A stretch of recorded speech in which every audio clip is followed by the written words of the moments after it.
जय हिंद। आप सभी का स्वागत है आपके अपने YouTube channel Pramod sir Varanasi में। फ्रेंड्स, होली की ढेर सारी शुभकामनाएं आप सभी को। और फ्रेंड्स, जूनियर असिस्टेंट 5512 और जो नई वैकेंसी आई है या स्टेनोग्राफर सभी के लिए प्रैक्टिस सेट सॉल्व करवा रहे हैं।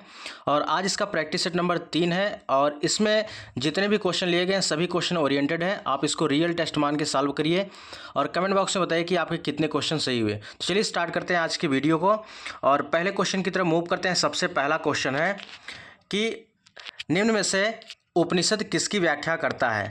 4 ऑप्शन गिवन किए गए हैं और आपको बताना है कि इनमें से उपनिषद किसकी व्याख्या करता है। तो इसका करेक्ट आंसर होगा ऑप्शन नंबर ए, आर्यों के दर्शन और सिद्धांतों की व्याख्या करता है। उपनिषद क्या करता है? आर्यों के दर्शन और सिद्धांतों की व्याख्या करता है। इसमें होता क्या है कि अगर इससे रिलेटेड और क्वेश्चन पूछे, अगर पूछे कि उपनिषद की संख्या कितनी होती है, तो उपनिषद की संख्या टोटल 108 होती है। ये भी याद रखिएगा, उपनिषद की टोटल संख्या 108 होती है। और उपनिषद भारत के अनेक दार्शनिकों के अनेक वर्षों के गंभीर चिंतन मनन का ये परिणाम है। ये जो उपनिषद है, ये हमारे जो ऋषि मुनि थे, इन्होंने बहुत गंभीर चिंतन मनन किया था और उसी का परिणाम जो है उपनिषद है। और उपनिषद को वेदांत भी कहा जाता है। इस पॉइंट को याद रखिएगा। उपनिषद का अन्य नाम क्या है? वेदांत है। उपनिषद का अलग नाम क्या है? वेदांत है। तो इसका करेक्ट आंसर होगा आर्यों के दर्शन और सिद्धांतों की व्याख्या करता है उपनिषद। अगले क्वेश्चन की तरफ मूव करते हैं। नेक्स्ट वन है कि कौटिल्य का अर्थशास्त्र मौर्य प्रणाली के किस क्षेत्र का वर्णन करता है। तो कौटिल्य का अर्थशास्त्र मौर्य प्रणाली के किस क्षेत्र का वर्णन करता है? तो इसका करेक्ट आंसर होगा ऑप्शन नंबर बी हो जाएगा, प्रशासन का वर्णन करता है। तो कौटिल्य के अर्थशास्त्र में मौर्य प्रणाली के प्रशासन क्षेत्र का वर्णन किया गया है। कौटिल्य सम्राट चंद्रगुप्त मौर्य के गुरु और प्रधानमंत्री थे। कौटिल्य सम्राट चंद्रगुप्त मौर्य के गुरु और प्रधानमंत्री थे और उनके द्वारा रचित पुस्तक कौन सी है? अर्थशास्त्र है। ठीक है, उनके द्वारा क्या रचित पुस्तक है? अर्थशास्त्र है। और जिसमें क्या बताया गया है कि राज्य की प्रशासनिक और राजनीतिक गतिविधियों का वर्णन इस पुस्तक में किया गया है। तो वही कह रहा है कि कौटिल्य का अर्थशास्त्र मौर्य प्रणाली के किस क्षेत्र का वर्णन करता है? तो यह प्रशासन का वर्णन करता है। तो इस पॉइंट को आप अच्छे से याद रखिए। जो कौटिल्य का अर्थशास्त्र है, इसमें किस विधियों का वर्णन किया गया है? तो राज्य की प्रशासनिक एवं राजनीतिक गतिविधियों का वर्णन किया गया है। तो करेक्ट आंसर होगा ऑप्शन नंबर बी, प्रशासन। अगला क्वेश्चन है 1857 के विद्रोह के समय मुगल शासक कौन था। तो 1857 के विद्रोह के समय मुगल शासक पूछ रहा है। तो ये भी क्वेश्चन अपने आप में काफ़ी इंपॉर्टेंट है और इससे रिलेटेड कई बार एग्जाम में प्रश्न पूछा भी गया है।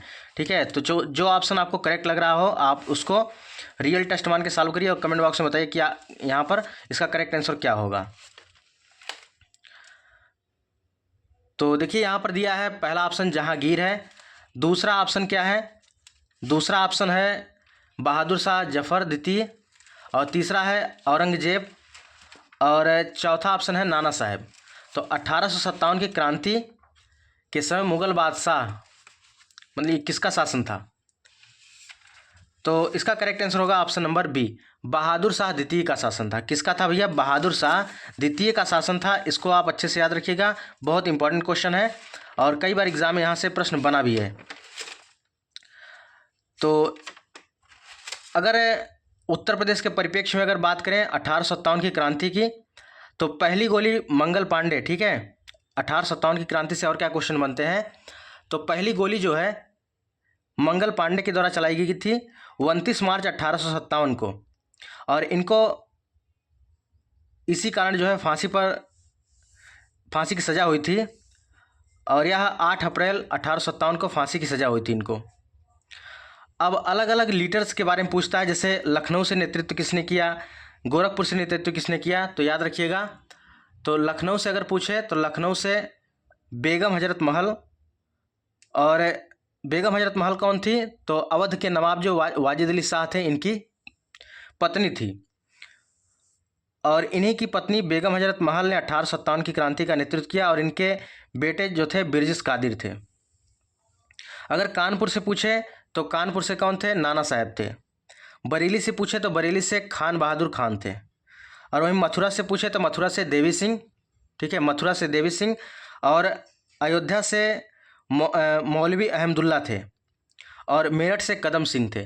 तो इस पॉइंट को आप अच्छे से याद रखिएगा, काफ़ी इंपॉर्टेंट, कई बार एग्जाम में पूछा गया है। अगला प्रश्न है, गुप्त काल में बौद्ध धर्म की चित्रकारी का सबसे अच्छा नमूना कहाँ से मिलता है? तो गुप्त काल में बौद्ध धर्म की चित्रकारी का सबसे अच्छा नमूना कहाँ से मिलता है? तो 54 का करेक्ट आंसर होगा ऑप्शन नंबर ए, अजंता चित्रकारी से मिलता है। अगला प्रश्न है, नीलगिरी पर्वत किसका उदाहरण है? तो नीलगिरी पर्वत किसका उदाहरण है? तो 55 का करेक्ट आंसर होगा ऑप्शन नंबर सी, अवशिष्ट पर्वत का उदाहरण है। अच्छा, अवशिष्ट पर्वत क्या होता है? तो बड़े पर्वत या पठार का क्षरण होने के बाद जो बनता है, मान के चलिए कोई अगर पत्थर है और इस पत्थर में किसी चीज़ की प्रतिमा अगर बनाई गई है और इस पत्थर का डीके हो जाता है, लेकिन फिर भी यह इसका जो अवशिष्ट पदार्थ बचा रहता है, तो यह अवशिष्ट पर्वत में काउंट होता है। तो उसी को बोला जाता है अवशिष्ट पर्वत, जो भाग बच जाता है। और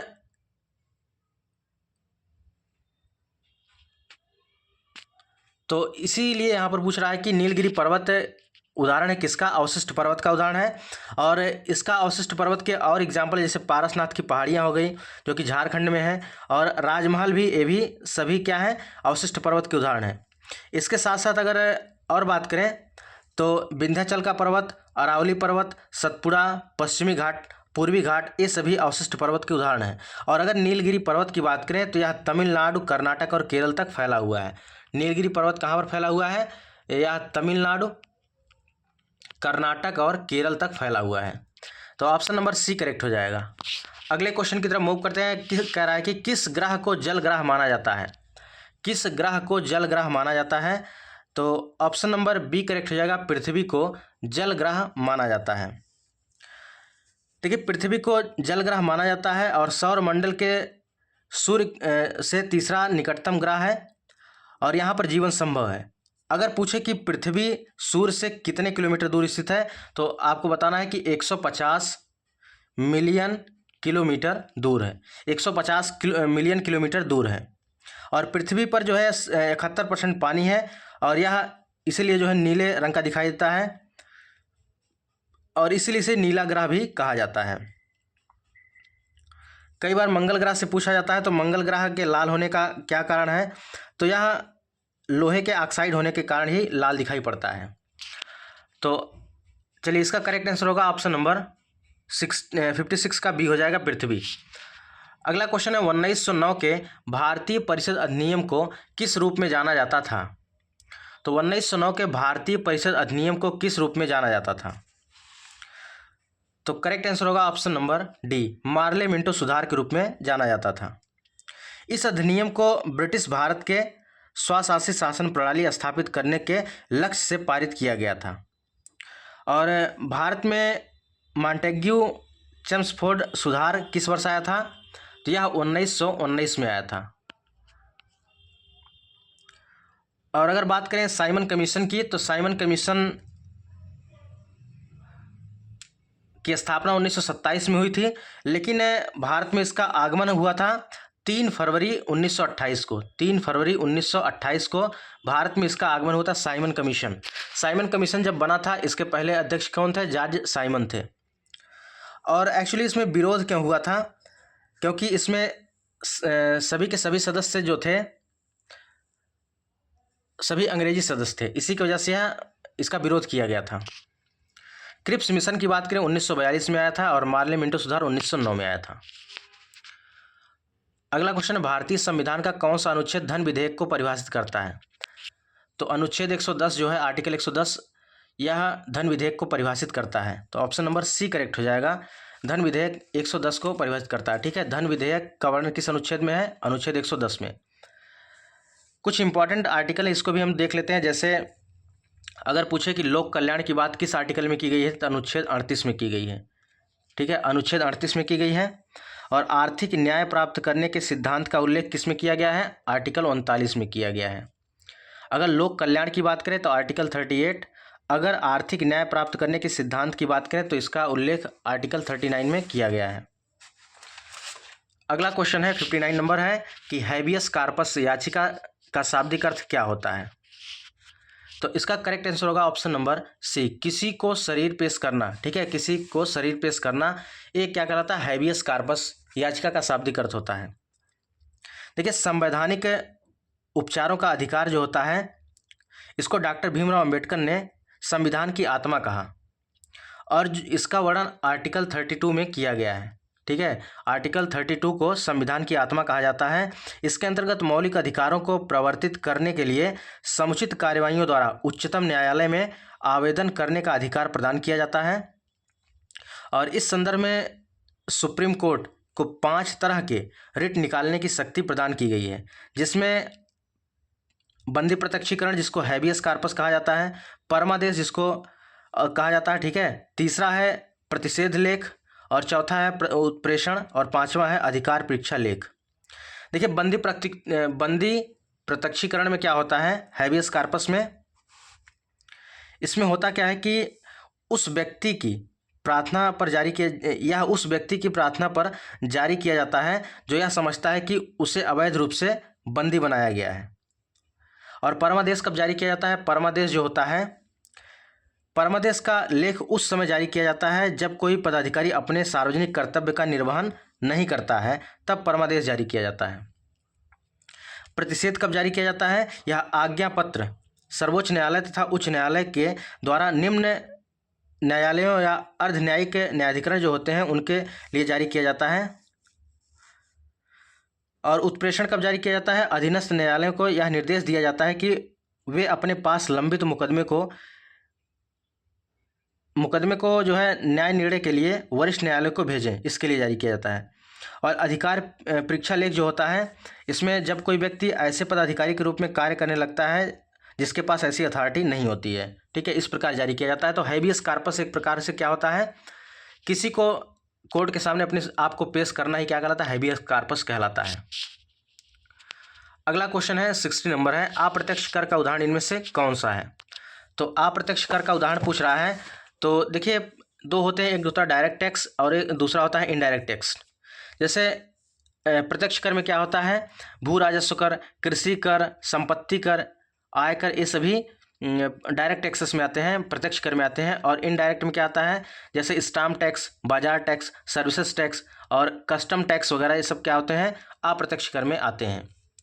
तो 60 का करेक्ट आंसर क्या हो जाएगा, 60 का करेक्ट आंसर होगा ऑप्शन नंबर सी हो जाएगा, सीमा शुल्क। ये अप्रत्यक्ष कर का उदाहरण है।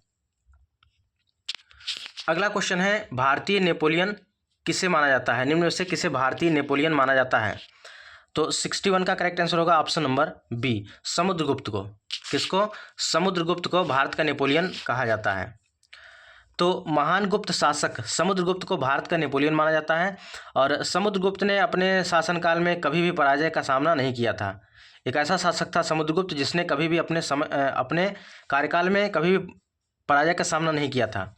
और समुद्रगुप्त ने भारत के पहले अंतर्राष्ट्रीय साम्राज्य की स्थापना भी की थी, ये भी याद रखिएगा, काफ़ी इंपॉर्टेंट है।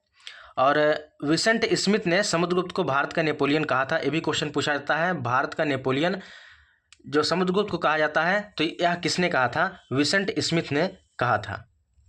और इनकी उपलब्धियों का उल्लेख जो है प्रयाग प्रशस्ति में किया गया है, जो कि हरिश्चंद्र द्वारा रचित है। अगला क्वेश्चन है, किसके काल में दिल्ली दरबार आयोजित किया गया था। बहुत इंपॉर्टेंट क्वेश्चन है, इसके पिछले वाले प्रैक्टिस सेट में हमने करवाया था। तो 62 का करेक्ट आंसर होगा option number D, Lord Hardinge द्वितीय थे। किसके काल में दिल्ली दरबार आयोजित किया गया था, लॉर्ड हार्डिंग द्वितीय के समय में। अगला क्वेश्चन है, कौन सी नदी डेल्टा नहीं बनाती है। तो 63 का करेक्ट आंसर होगा ऑप्शन नंबर बी, नर्मदा नदी डेल्टा नहीं बनाती है। देखिए, नर्मदा नदी डेल्टा नहीं बनाती है, यह नदी गहरे खड्डों का निर्माण करती है। और नर्मदा नदी के उद्गम की अगर बात करें तो इसका उद्गम अमरकंटक की पहाड़ियों से होता है, जो कि मध्य प्रदेश में है, ये भी याद रखिएगा। और यह इसका उद्गम कहाँ से होता है, अमरकंटक की पहाड़ियों से होता है और जाके खंबात की खाड़ी में गिर जाती है, जिसको अरब सागर कहा जाता है। और गंगा, महानदी, कावेरी आदि नदियाँ जो है डेल्टा बनाती हैं। तो डेल्टा बनाने वाले अगर नदियों के बारे में पूछे तो याद रखिएगा, गंगा है, कावेरी है, ठीक है, गंगा है, कावेरी है और महानदी है।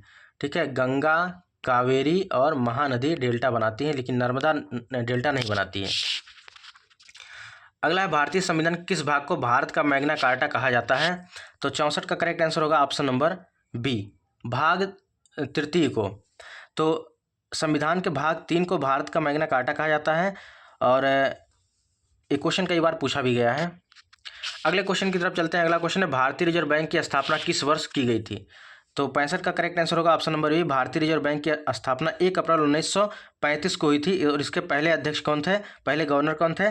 सर ऑसबोर्न स्मिथ थे। सर ऑसबोर्न स्मिथ इसके पहले गवर्नर थे। अगला क्वेश्चन है कौन सा रसायन आतिशबाजी प्रदर्शित करते समय हरे रंग के लिए जिम्मेदार है? तो 66 का करेक्ट आंसर होगा option number C, barium chloride होता है। अगला क्वेश्चन है कौन सा रोग बैक्टीरिया के कारण होता है? तो इसमें 67 का करेक्ट आंसर होगा ऑप्शन नंबर बी, न्यूमोनिया जो होता है यह बैक्टीरिया के कारण होता है। अगला क्वेश्चन है कि भारतीय सूचना प्रौद्योगिकी के पितामह कौन थे? तो नारायण मूर्ति थे। कौन थे? नारायण मूर्ति। ऑप्शन नंबर ए करेक्ट हो जाएगा। अगला प्रश्न है कि कौन सा शब्द अनचाहे ईमेल से संबंधित है? तो करेक्ट आंसर होगा ऑप्शन नंबर ए, स्पैम। अगला क्वेश्चन है कंप्यूटर की स्मृति का मापन किसमें किया जाता है? यह बिट्स के द्वारा किया जाता है। ऑप्शन नंबर सी करेक्ट हो जाएगा, बिट्स के द्वारा। अगले क्वेश्चन की तरफ मूव करते हैं। नेक्स्ट वन है कौन सी नदी यमुना नदी की सहायक नदी नहीं है? तो इसका करेक्ट आंसर होगा, देखिए यमुना गंगा नदी की सबसे बड़ी सहायक नदी है। यमुना जो है, अगर पूछे यमुना किसकी सहायक नदी है तो गंगा की सबसे बड़ी सहायक नदी है। और क्योंकि चंबल, सिंध, बेतवा, केन इसकी सहायक नदी है, लेकिन कल्याणी यमुना की सहायक नदी नहीं है। ठीक है, तो यहाँ पर correct answer option number D हो जाएगा, कल्याणी। तो यमुना क्या है? गंगा की सबसे बड़ी सहायक नदी है। और यमुना की सहायक नदी कौन सी है? चंबल, बेतवा, केन है, लेकिन कल्याणी इसकी नहीं है। तो इसका correct answer option number D हो जाएगा। और फ्रेंड्स आपके कितने क्वेश्चन इनमें से सही हुए आप लोग कमेंट बॉक्स में कमेंट करके जरूर बताइएगा। और फ्रेंड्स ये जो सूचना है, अगर आप लोग यूपी ट्रिपल एससी किसी भी एग्जाम की तैयारी कर रहे हैं तो इस कंप्यूटर की बुक को लेकर आप तैयारी को बेहतरीन तरीके से कर सकते हैं। यहाँ पर कंप्यूटर की बुक और यूपी जीके की बुक दी गई है। तो अगर इस बुक को लेना चाहते हैं तो स्क्रीन पर जो नंबर दिख रहा है 9793661506, इस पर आपको क्या करना है कि अगर आप यूपी जीके लेना चाहते हैं तो 125 रुपये, और अगर आप कंप्यूटर लेना चाहते हैं तो 149 रुपये पेमेंट करके इसी नंबर पर स्क्रीनशॉट और अपना नाम और डिस्ट्रिक्ट सेंड करेंगे। थोड़ी देर बाद इसका ई बुक आपके प्राइवेट व्हाट्सएप पर मिल जाएगा। ठीक है, तो फ्रेंड्स ये आज की वीडियो, बाकी मिलते हैं एक नई वीडियो में। तब तक के लिए जय हिंद, वंदे मातरम।